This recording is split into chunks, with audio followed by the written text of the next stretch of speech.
بسم اللہ الرحمن الرحیم نحمدہ ونصلی ونسلم علی رسولہ الکریم اما بعد فاعوذ باللہ من الشیطان الرجیم بسم اللہ الرحمن الرحیم وَإِذْ قَتَلْتُمْ نَفْسًا فَادَّارَأْتُمْ فِيهَا وَاللَّهُ مُخْرِجٌ مَا كُنْتُمْ تَكْتُمُونَ فَقُلْنَا اضْرِبُوهُ بِبَعْضِهَا كَذَلِكَ يُحْيِي اللَّهُ الْمَوْتَى وَيُرِيكُمْ آيَاتِهِ لَعَلَّكُمْ تَعْقِلُونَ صدق اللہ مولانا العظیم وبلغنا رسولہ النبی الکریم الامین۔ سورۃ البقرہ کی 7ویں رکوع کے اندر بنی اسرائیل کا مشہور واقعہ گائے ذبح کرنے کا، اس واقعے کے متعلق ذکر کیا گیا۔ آج اس واقعے کے متعلق آخری آیات ہیں، اس واقعے کا آخری حصہ۔ اس سے پیچھے اس گائے کے متعلق ذکر کیا جا چکا ہے کہ گائے کو اللہ کے حکم سے ذبح کیے جانے کے لیے اس کی تلاش اور پھر اس کی بیش بہا قیمت اور مختلف اس کی نشانیاں جو بنی اسرائیل خود پوچھتے رہے اور ان کے لیے معاملہ مشکل ہوتا رہا۔ آگے اللہ رب العزت نے ارشاد فرمایا وَإِذْ قَتَلْتُمْ،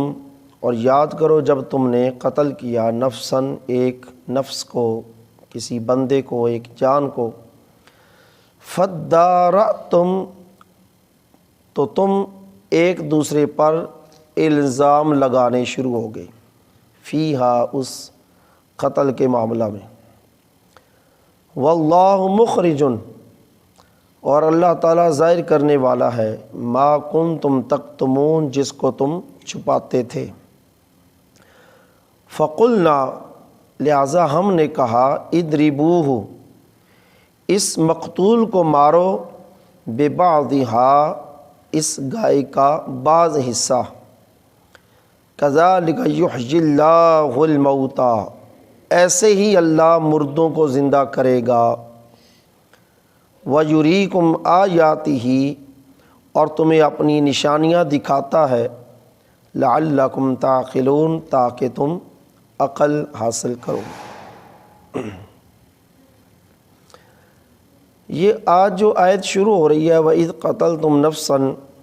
حقیقتاً اس سارے واقعے کی ابتدا اس آیت سے ہے۔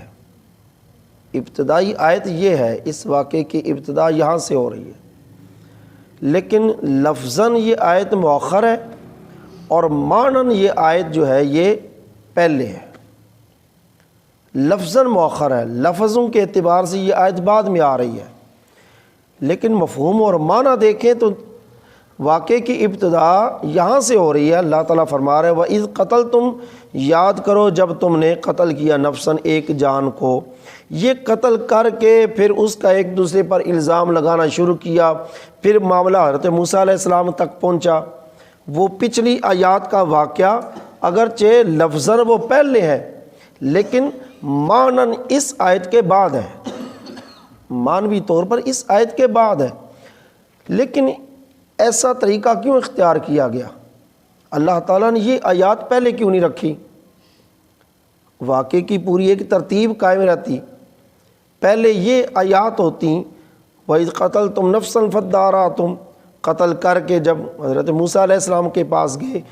بعد میں وہ آیات رکھی جاتی ہیں جن کے اندر ان کو گائے ذبح کرنے کا حکم دیا گیا۔ تو اس کے متعلق مفسرین کرام نے لکھا ہے اگر اس آیت کو پہلے رکھ دیا جاتا، اور چونکہ اللہ اس میں فرما رہا ہے فَقُلْنَا اضْرِبُوهُ بِبَعْضِهَا، اس مقتول کو گائے کا بعض حصہ لگاؤ، اب پہلے یہ ذکر کر دیا جاتا گائے کا حصہ لگاؤ تو پیچھے جو مذکور ہوا ہے واقعہ اس کی طرف پھر اتنی توجہ نہیں ہونی تھی جو اس کی طرف پہلے ذکر کر کے توجہ دلائی دی گئی ہے۔ بعد میں اس گائے کی تلاش کا ذکر، گائے کے نشانیوں کا ذکر، یا گائے کے مالک کا ذکر، وہ سارا معاملہ اللہ نے پہلے رکھ دیا توجہ مبذول کرانے کے لیے۔ اور اگر پہلے شروع میں ہی ان کو کہہ دیا جاتا یا اس کا ذکر پہلے رکھ دیا جاتا کہ تم گائے کو ذبح کرو اور مقتول کو بعض حصہ لگاؤ، وہ زندہ ہو کر بتائے گا، یہ پہلے آ جاتا تو پھر جو واقعہ وہ گائے کی تلاش والا ہے اس کی طرف اتنی رغبت یا اتنی توجہ نہیں ہونی تھی۔ اس لیے اس حکمت کے تحت جو ابتدائی آیات تھیں واقعے کی لفظاً ان کو بعد میں رکھ دیا۔ فرمایا فَتَّدَارَأْتُمْ فِيهَا، جب تم نے قتل کیا تو ایک دوسرے پر الزام لگانا شروع کر دیا جیسے پیچھے گزر چکا ہے۔ وَاللَّهُ مُخْرِجٌ، اور اللہ تعالیٰ تو ظاہر کرنے والا ہے، مَا كُنْتُمْ تَكْتُمُونَ، جس کو تم چھپاتے تھے، یعنی وہ اس شخص کے قاتل جو اس کے چچا زاد تھے خود ہی قتل کر کے اب معاملہ اوروں پر ڈال دیا، الزام لگا دیا۔ تو وہ سمجھتے تھے کہ ہمارا کسی کو پتہ نہیں چلے گا اور کسی نے ہمیں دیکھا نہیں، تو اللہ رب العزت نے پھر ایسا ان کے لیے معاملہ اور طریقہ اختیار فرمایا کہ سب کے سامنے ان کا معاملہ واضح ہو گیا۔ فرمایا فَقُلْنَا اضْرِبُوهُ بِبَعْضِهَا، جس گائے کو تم اتنی تلاش کے بعد اتنی قیمت دے کر تم خرید چکے ہو، اب اس کو ذبح کرو اور ذبح کر کے اضربوہ، اس مقتول کو مارو، ببعضها، اس گائے کا بعض حصہ۔ اب اس گائے کے بعض حصے کے متعلق مفسرین نے مختلف اقوال لکھے ہیں، امام بیضاوی نے بھی مختلف لکھے ہیں کہ بعض کے نزدیک دل مراد ہے، بعض کے نزدیک زبان مراد ہے، بعض کے نزدیک اس کی دم مراد ہے، بعض نے کوئی اور حصہ لکھا ہے، بعض نے کان بھی لکھے۔ تو یعنی یہ حصہ مخصوص کر کے فرمایا گیا کہ اس مقتول کو لگاؤ۔ لیکن بعض مفسرین فرماتے ہیں اس کو اپنے عام حکم پر رکھا جائے، عام مفہوم پر، کہ گائے کا کوئی بھی حصہ، کوئی بھی گائے کے جسم کا حصہ وہ مقتول کو انہوں نے لگایا اور جس کی وجہ سے وہ پھر زندہ ہوا۔ جب زندہ ہو گیا اس مقتول نے زندہ ہو کر بتایا کہ مجھے میرے 2 چچا زاد نے قتل کیا ہے۔ ان کو بلایا گیا، پھر ان کی سزا ان کو دی گئی، ان کو بھی قتل کیا گیا، قصاص کے بدلے یہ ان کا قتل ہوا۔ تو جب وہ مقتول زندہ ہوا، زندہ ہونے کے بعد اس نے اپنے قاتلوں کا پتہ بتایا، بتانے کے بعد پھر وہ مر گیا، بتانے کے بعد پھر مر گیا۔ اب جیسے پیچھے بھی میں نے عرض کیا تھا کہ قرآن پاک کے اندر یا دیگر بزرگان دین کے احوال کے اندر ایسے واقعات آتے ہیں کہ جہاں مردوں کے زندہ ہونے کا ذکر ہے۔ قرآن پاک کے اندر حضرت عیسیٰ علیہ السلام کا ذکر ہے کہ مردوں کو زندہ کرتے تھے اللہ کے حکم سے۔ حضرت عزیر علیہ السلام 100 سال اللہ نے موت دے کر ان کو زندہ کیا۔ تو یہ جو قرآن پاک یا دیگر احادیث یا صوفیاء کی زندگیوں کے اندر سے ہمیں یہ ایسے حالات یا واقعات ملتے ہیں کہ مردوں کو زندہ کیا گیا، تو مردے جو تھے تو وہ اس وقت عارضی موت کے اندر تھے۔ جیسے یہ مردہ جس کو زندہ کیا گیا گائے کا گوشت لگنے سے، یہ بھی جو مرا تھا تو عارضی موت اس وقت مرا تھا، اور جب اس نے اپنے قاتل کا پتہ بتایا پھر وہ مرا، اب وہ حقیقی موت اور اصلی موت وہ بعد میں مرا ہے۔ اسی طرح وہ باقی احوال بھی ہیں، جو باقی واقعات جو قرآن پاک میں مردوں کے زندہ ہونے کے آتے ہیں، وہ مردے جو زندہ ہوتے ہیں جب تک وہ مردہ رہتے ہیں وہ عارضی طور پر مردہ رہتے ہیں، اور جب زندہ ہو کر دوبارہ مرتے ہیں تو پھر وہ ان کے اوپر اصلی اور حقیقی ان کی عمر پوری ہونے والی مدت جب پوری ہو جاتی ہے پھر ان کے لیے حقیقی موت آ جاتی ہے۔ فرمایا کذالک یحیی اللہ الموتیٰ، یوں ہی یا ایسے ہی اللہ مردوں کو زندہ کرے گا۔ یعنی اللہ تعالیٰ اشارتاً یہ بتا رہا ہے کہ یہ ایک مردے کو اللہ نے زندہ کیا ہے، تو جو ایک نفس کو، ایک جان کو دوبارہ زندہ کر سکتا ہے تو وہ پورے انسانیت کو بھی دوبارہ زندہ کر سکتا ہے، کیونکہ ہمارا مذہب اور ہمارا عقیدہ، ہمارے ایمان کا یہ ہے باس بعد الموت، یہ ہمارے ایمان کے ضروریات دین میں سے ہے کہ مرنے کے بعد اللہ نے ہمیں زندہ کرنا ہے، ہم نے رب کی بارگاہ میں پیش ہونا ہے۔ کفار کا یہ نظریہ نہیں تھا، مشرکین کا بالخصوص۔ عاص بن وائل، وہ سورہ یاسین کے اندر آتا ہے، وہ ہڈی لے کر آ گیا، بوسیدہ سی ہڈی توڑ کر کہنے لگا من یحیی العظام وہی رمیم، اس کو کون زندہ کرے گا اس بوسیدہ ہڈی کو؟ اللہ نے فرمایا قل یحییھا الذی انشأھا اول مرہ، اے محبوب اس سے کہہ دو اس ہڈی کو دوبارہ وہی زندہ کرے گا جس نے پہلی مرتبہ زندہ کیا تھا۔ تو ہمارا اس پر عقیدہ اور نظریہ ہے کہ مرنے کے بعد دوبارہ اللہ نے ہمیں زندہ کرنا ہے۔ تو یہاں بھی اللہ اسی چیز کا ذکر کر رہا ہے کذالک یحیی اللہ الموتیٰ، ایسے اللہ مردوں کو زندہ کرے گا، یعنی اللہ کے لیے مردے زندہ کرنا مشکل کام نہیں۔ اور یہاں پر ایک بات یہ بھی کہ فرمایا اضربوہ ببعضھا، تم اس گائے کا حصہ لگاؤ اس مقتول کو۔ علماء لکھتے ہیں کہ اللہ تبارک و تعالیٰ نے یہ حکم فرمایا حضرت موسیٰ علیہ السلام کو۔ موسیٰ علیہ السلام آگے اپنی قوم کو کہہ رہے ہیں، خود موسیٰ علیہ السلام نے کیوں نہیں گائے کے گوشت کا ٹکڑا لگایا؟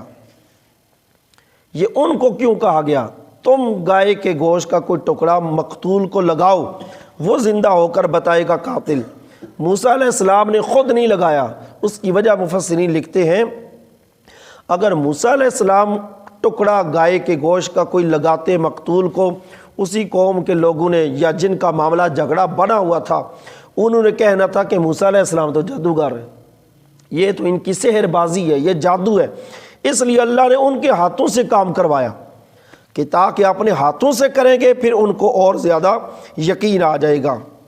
وَيُرِيكُمْ آيَاتِهِ لَعَلَّكُمْ تَعْقِلُونَ، اللہ تعالیٰ تمہیں اپنی نشانیاں دکھاتا ہے۔ یہ بھی اللہ کی نشانی، مردوں کو زندہ کرنے کی اللہ کی یہ نشانی ہے کہ ہمیں اللہ تعالیٰ یہ نشانی دکھا رہا ہے کہ ایسے اللہ مردوں کو زندہ کرے گا۔ اب اس واقعے کے اندر بے شمار چیزوں کا ذکر ہے۔ سب سے پہلی بات یہاں پر اس واقعے کے اندر جو ہم نے پڑھا، توکل کا ہمیں درس اور سبق ملتا ہے کہ جس شخص نے جنگل کے اندر اللہ کی ذات پر بھروسہ کرتے ہوئے اللہ کی امان کے اندر گائے دی تھی، وہ بچیا دی تھی، جنگل کے اندر چھوڑی تھی، اور اللہ کی بارگاہ میں عرض کیا اے اللہ میں اس بچیا کو تیرے سپرد کر رہا ہوں، تیری امان میں دیتا ہوں، تو یہ توکل کا ہمیں درس مل رہا ہے کہ اللہ کی ذات پر جب بندہ صدق دل سے توکل کرتا ہے تو اللہ کی طرف سے پھر اس بندے کی ضرور مدد ہوتی ہے جو اللہ کی ذات پر صدق دل سے توکل کرتا ہے۔ اور توکل جو ہے اس کے بڑے ثمرات ہیں۔ جن حضرات کا اللہ کی ذات پر توکل ہوتا ہے، کائنات یا دیگر دنیاوی مخلوقات یا انسانوں سے جب وہ اپنے دلی توجہ ہٹا کر جب اللہ کی طرف اپنی توجہات مبذول کر لیتا ہے، اللہ پر ہی توکل رکھتا ہے، تو پھر اس کے لیے اللہ تبارک و تعالیٰ بھی آسانیاں پیدا کر دیتا ہے۔ اور اس کے ساتھ ساتھ اس واقعے کے اندر ہمیں والدہ یا والدین کے ادب و احترام، ان کے تابع داری کا حکم دیا گیا، اور اس کے ساتھ ساتھ اولاد پر شفقت کا درس ہے کہ وہ شخص مرنے سے پہلے اس کو اپنے بچے پر کتنی شفقت ہے کہ خود تو اس کو پتہ ہے میں بوڑھا ہو چکا ہوں، لیکن اپنے بچے پر شفقت کرتے ہوئے اس نے اس بچے کے لیے بچیا کو اللہ کے حوالے کیا کہ جب یہ جوان ہوگا تو اے اللہ اس میرے بیٹے کے سپرد کر دینا۔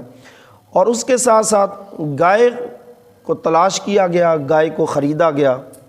اور بیش بہا قیمت اس گائے کے وزن کے برابر سونا دیا گیا۔ تو یہاں یہ بھی ہمیں پھر درس ملتا ہے، اللہ کی راہ میں جب کوئی جانور قربان کرنا ہو تو وہ اعلیٰ ہونا چاہیے، قیمتی ہونا چاہیے۔ مثلا قربانی کے موقع پر ہمارے ہاں اکثریت کیا ہوتا ہے، قربانی کے دنوں کے اندر جانور خریدے جاتے ہیں یا ایک دو دن پہلے جانور خریدا جاتا ہے، خرید کر پھر یعنی وہ بس ایک اپنے ذمے سے وہ واجب اتارنا ہوتا ہے، شوق کم ہوتا ہے۔ جو شوق ہوتا ہے، یا حدیث پاک کی روح سے سرکار نے فرمایا سمینو ضحایاکم، اپنی قربانیوں کو خوب موٹا تازہ کیا کرو۔ تو قربانی کا جانور اس کا مقصد کیا ہوتا ہے؟ تقرب الی اللہ، اللہ کی بارگاہ کا قرب حاصل کرنا۔ اور بندہ بیمار جانور لے آئے، کمزور جانور لے آئے، کمزور اور بیمار جانور ذبح کرے، قربانی تو اس کی ہو جائے گی، قربانی تو ہو جائے گی، لیکن جو مقصد ہے تقرب الی اللہ کا وہ اس کو حاصل نہیں ہو سکے گا۔ تقرب الی اللہ کے لیے ہے کہ اس قربانی کے جانور کے اندر اس کا اعلیٰ ہونا اور قیمتی ہونا، اور پھر وہ صحت مند ہونا، عیب سے پاک ہونا، یہ تمام شرائط اس جانور کے اندر پائی جائیں، تب وہ جانور اگر اللہ کی بارگاہ میں قربان کیا جائے گا تو اس بندے کو رب کی بارگاہ کا پھر قرب بھی حاصل ہوگا۔ تو اس واقعے کے پیش نظر یہ ہمیں اللہ رب العزت کی طرف سے یہ درس ملا کہ ہم نے سابقہ قوم کے اس واقعے کو پڑھ کر ہم نے کیا عبرت حاصل کرنی ہے اور ہم نے کیا سبق لینا ہے۔ اللہ تعالی ہمیں اس واقعے سے جو ہمارے لیے اسباق ہیں، عبرت کے مواقع ہیں، ان سے عبرت حاصل کرنے اور سبق لینے کی توفیق عطا فرمائے۔ ہمیں بھی اللہ تبارک و تعالی اپنی ذات پر توکل اور بھروسہ کرنے کی توفیق عطا فرمائے، اور اللہ رب العزت ہمیں بھی اپنی اولادوں پر شفقت کرنے اور اپنے ماں باپ کا ادب و احترام، ان کی خدمت اور تابعداری کرنے کی توفیق عطا فرمائے۔ آمین وآخر دعوانا ان الحمد للہ رب العالمین۔ اللہم